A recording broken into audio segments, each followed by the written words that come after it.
Hi అండి అందరికీ ఇవాళ వచ్చేసి పాలక్ పనీర్ చూపిస్తానండి. దానికి కావాల్సిన ఇంగ్రీడియంట్స్ పాలకూర 4 కట్టలు తీసుకున్నానండి.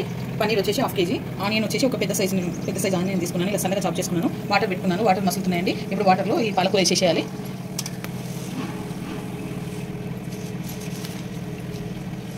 ఇలా పాలకూర కొంచెం ఉడకనివ్వాలండి వేడి నీళ్ళలో.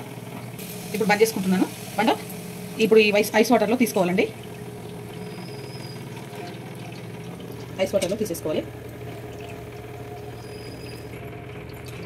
ఇలాంటి ఐస్ వాటర్లో తీసుకొని కొంచెం చల్లారినాక మిక్సీకి వేసుకోవాలి. చల్లారింది ఇదంతా పిండేసుకొని వాటర్ ఫైన్ పేస్ట్ చేసుకోవాలి.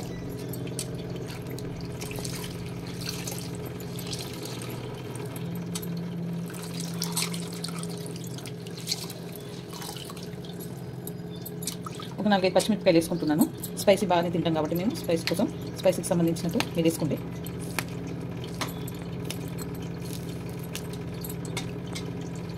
ఒక 3 ఐస్ క్యూబ్స్ వేస్తున్నానండి. వేసి మెత్తగా పైన పేస్ట్ చేసుకోవాలి. ఇది ఓకేనండి. ఇలా మెత్తగా పేస్ట్ చేసుకోవాలి. ఇప్పుడు బాగా వేసుకుంటున్నాను. కొని ఒక స్పూన్ నెయ్యి వేసుకుంటున్నానండి. 1.5 పావు నూనె పోసుకుంటున్నాను. వేస్తున్నాను సాజీరా, సగం స్పూన్ సాజీరా, 4 లవంగాలు, ఒక చిక్క దాల్చిన, 2 ఇలాచి వేసేసినాక ఇప్పుడు ఆనియన్ పచ్చిమిర్చి కూడా వేస్తున్నాను. వేసి బాగా కలుపుకోవాలి.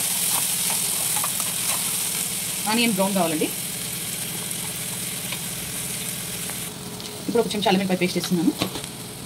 సగం చెంచా పసుపు, 1.5 స్పూన్ సాల్ట్ వేసుకుంటున్నాను. సాల్ట్ ఎందుకంటే పాలకూరలో ఉంటుంది కాబట్టి కొంచెం వేసుకోవాలి. బిర్యానీ ఆకు, 4 బిర్యానీ ఆకు వేసుకుంటున్నాను. కలుపుకోవాలి.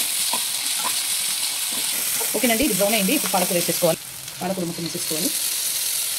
తీసుకొని దీంట్లో పాలకూర నుంచి నూనె ఒక సగం గ్లాస్ వాటర్ పోసుకుంటున్నాను. ఇప్పుడు నూనె సపరేట్ అయ్యేంత వరకు ఇది ఉంచుకోవాలి.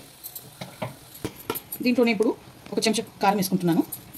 ధనియాల పొడి 1 స్పూను, గరం మసాలా 1 స్పూను వేసుకొని బాగా కలుపుకోవాలి.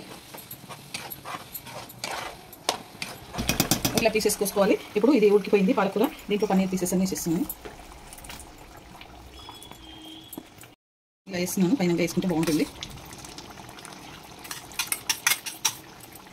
ఓకేనండి. పాలక్ పనీర్ రెడీ అయిపోయింది. ఈ వీడియో కనుక నచ్చితే లైక్ చేయండి, షేర్ చేయండి, కామెంట్ చేయండి, సబ్స్క్రైబ్ చేయండి. చాలా బాగుంటుంది. రోటీలో కానీ, చపాతీలో కానీ, రుమాల్ రోటీలో కానీ అన్నిట్లో చాలా బాగుంటుంది. మీరు